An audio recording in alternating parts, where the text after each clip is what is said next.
បាទសូមអនុញ្ញាតគ្រប់សួស្តីអ្នកទាំងអស់គ្នា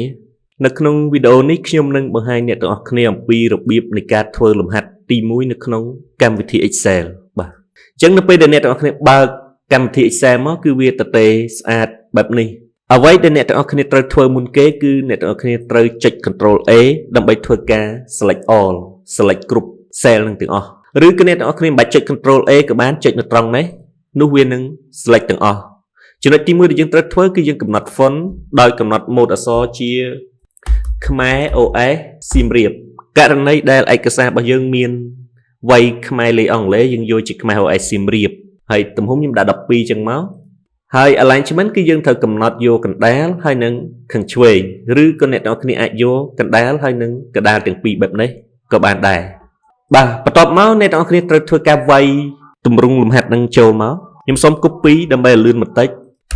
បាទអ្នកទាំងអស់គ្នាធ្វើការវាយឲ្យដូចទម្រង់បែបហ្នឹងមកហើយខ្ញុំនឹងបញ្យល់អ្នកទាំងអស់គ្នាថាតើលំហាត់ហ្នឹងគេត្រូវធ្វើដូចម្ដេចគោលបំណងនៃលំហាត់នេះគឺគេចង់ឲ្យយើងចេះធ្វើការ format លេខដែលមានទម្រង់ដូចក្បាលតារាងហ្នឹងបាទអ្នកទាំងអស់គ្នាវាយឲ្យដូចទម្រង់ហ្នឹងមកបន្ទាប់មកយើងធ្វើការ format វាមួយបាទខ្ញុំ select ត្រង់នេះរួចហើយគឺគេចង់ឲ្យយើង format ទៅជាទម្រង់00ដោយវាយលេខនេះបញ្ចូលដដែលថាតើវាប្រែប្រួលបែបម៉េចចឹងដើម្បី format គឺយើងចុចទៅលើ home យើងចុចទៅលើ setting របស់ font setting របស់ alignment setting របស់ number ក៏បានដែរឬក៏អ្នកទាំងអស់គ្នាមិនបាច់ចុចលើនោះក៏បានដែរគឺយើងអាចចុច shortcut key control លេខ1តែបើសិនជាយើងចុច control លេខ1អត់ដែរយើងចុចទៅនឹងវិញទៅ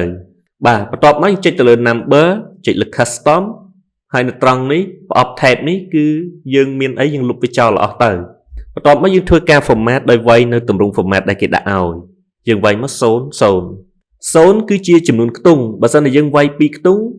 លេខនេះគឺវាចេញ2ខ្ទង់មានន័យថាបើវាយលេខ1វាចេញ2ខ្ទង់លេខ2 2ខ្ទង់មកចេញ01 02អញ្ចឹងទៅតែបើអ្នកទាំងអស់គ្នាដាក់3 4ខ្ទង់វានឹងចេញចំនួនខ្ទង់ទៅតាមហ្នឹងឥឡូវយើងវាយ02អញ្ចឹងមកយើងអូខេរួចយើងធ្វើការវាយបញ្ចូលលេខខ្ញុំវាយលេខ1ចុច enter វាយលេខ2ចុច enter មកគឺវាចេញជា0102បែបនេះចំណែកលេខមួយនេះវិញបើយើងវាយទៅវានឹងមិនមានការប្រែប្រួលទេដោយសារតែចំនួនលេខហ្នឹងគឺវាលើសពីចំនួនខ្ទង់ដែលយើងកំណត់យើង enter មកវាអត់មានប្រែប្រួលទេលេខនេះក៏ដូចគ្នាខ្ញុំសុំ copy ខ្ជិលវាយបាទទម្រង់មួយនេះគឺគេចង់បានទៅជាទម្រង់មានលេខហើយនឹងមានកតុយចុច00យើងអាចកំណត់បានពីរប្រភេទលេខខាងដើមយើងដាក់0ក៏បានទ្រង់ជ្រូកក៏បានដែរអាហ្នឹងគឺជាទម្រង់ស្តង់ដា0គឺជាចំនួនខ្ទង់ទ្រង់ជ្រូកក៏ជាការកំណត់ខ្ទង់ដែរប៉ុន្តែបើកំណត់ខ្ទង់ជាក់ស្ដែងគឺយើងប្រើ0តែបើមានជាទម្រង់គឺយើងអាចប្រើទ្រង់ជ្រូកឥឡូវយើង select ប៉ុណ្ណឹងមកយើងចុចទៅលើនេះទៀតមកបាទ number custom ហើយយើងវាយកន្លែងនេះមកវាយក៏បានយើងចុចនៅកន្លែងនេះក៏បានដែរវាមានគំរូវានៅនេះស្រាប់យើងបានប៉ុណ្ណឹងហើយយើងអូខេទៅបាទហើយយើងវាយនៅពេលដែលយើងវាយបញ្ចូលគឺយើងវាយលេខ1ដដែលលេខ1 enter លេខ2 enter អញ្ចឹងទៅលេខ1500 enter ហើយនឹង1,543,000ចំនួន3អញ្ចឹងទៅអញ្ចឹងនៅពេលដែលយើងវាយទៅគឺវាចេញទៅជាទម្រង់កតុយរបស់វាគឺជាចំនួនទស្សភាគចុច00ករណីគេប្រើលេខនេះគេប្រើក្នុងករណីដែលយើងគិតលុយកាក់អាហ្នឹងវាមានកតុយហ្នឹងហើយអូខេទម្រង់មួយទៀតនេះគឺទម្រង់បែបនេះឥឡូវយើងអនុវត្តសិនទៅចង់ដឹងថាវាមានន័យម៉េចបាទចូលទៅ custom មកហើយយើងវាយបញ្ចូលនៅក្នុង general ហ្នឹងទៅលុបចោលអស់ទៅបាទប្រអប់ tab ហ្នឹងយើងវាយក៏បានយើងចុច click នៅកន្លែងនេះក៏បានដែរគឺយើងនឹងបានទម្រង់បែបហ្នឹងដូចនឹងមួយនេះយើងអូខេហើយយើងធ្វើការវាយបើសិនជាយើងវាយលេខ1 enter លេខ2 enter អញ្ចេះគឺវាមិនមានការប្រែប្រួលអីទេដោយសារតែវាមានតែមួយខ្ទង់តែបើយើងវាយលេខនេះចូលវានឹងមានការប្រែប្រួលទម្រង់ទ្រង់ជ្រូកក្បៀសទ្រង់ជ្រូក0ហ្នឹងគឺមានន័យថាវានឹងធ្វើការកាត់ខ្ទង់ឲ្យយើងនៅរៀងរាល់3ខ្ទង់ម្ដងមានន័យថាកាត់ខ្ទង់ពាន់អញ្ចឹងបើមានលើសពី3ខ្ទង់វាកាត់ត្រឹម3ហ្នឹងលើសពី6ខ្ទង់វាកាត់រៀងរាល់3ខ្ទង់ម្ដងបាទបន្តទៀតនៅត្រង់នេះគឺយើង format ជាទម្រង់បែបនេះយើង select លើវាទៅបន្ទាប់មកយើងចុចទៅលើ setting របស់ number ហ្នឹងហើយយើងចុចទៅលើ number custom បន្ទាប់មកយើងមើលទម្រង់របស់គេគឺវាមានទម្រង់បែបនេះដដែលគ្រាន់តែបន្ថែមកតុយ .00 ហើយមានសញ្ញាដុល្លារអញ្ចឹងអ្នកទាំងអស់គ្នាធ្វើការវាយក៏បាន click នៅលើនេះក៏បានដែរវាមានទម្រង់នឹងស្រាប់តែម្ដងហើយយើងបន្ថែមនិមិត្តសញ្ញាដុល្លារមកដក clear ដាក់ធ្មេញកដោ2ហើយដាក់សញ្ញាដុល្លារនៅចន្លោះនឹងមកហើយចុច OK ទៅបន្ទាប់មកយើងធ្វើការវាយលេខ1 enter លេខ2 enter អញ្ចឹងទៅ 1500 enter 1,543,003អីចឹងទៅហើយយើង enter ចឹងទៅអូខេ select មកខ្ញុំចុច number ហ្នឹងមក custom បាទខ្ញុំចុចឲ្យមួយនេះទៅវាមានតម្រងវាស្រាប់ចុច00ដក clear បន្ទាប់មកខ្ញុំដាក់សញ្ញា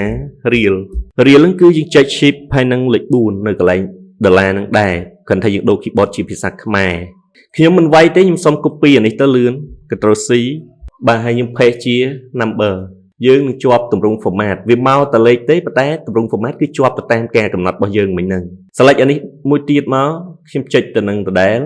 ហើយអានេះគឺខ្ញុំវាយមកថ្មិញកដោ2ហើយខ្ញុំដាក់real អក្សរពេញដូរ keyboard ជាភាសាខ្មែរទៅហើយវាយ real ហើយយើងអូខេមកតបមកខ្ញុំ copy អានេះទៀតទៅខ្ញុំខ្ជិលវាយ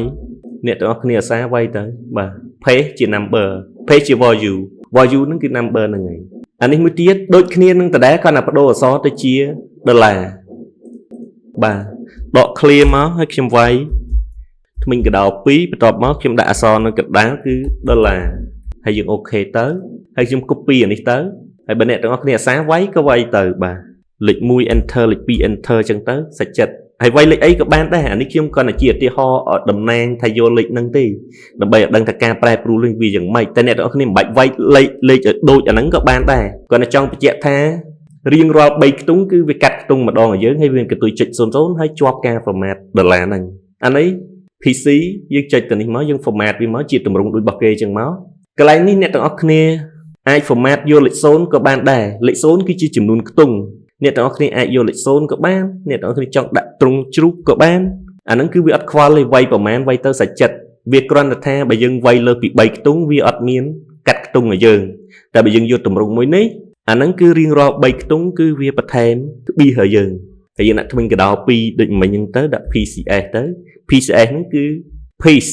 ឬក៏គ្រឿងបកជាភាសាខ្មែរហើយយើងវាយមកមួយគ្រឿងពីរគ្រឿងអីចឹងទៅ1500ហើយ 1,543,003 អីចឹងទៅយើងវាយ enter អញ្ចឹងទៅគឺវាចេញបែបហ្នឹងអានេះដូចគ្នាទេ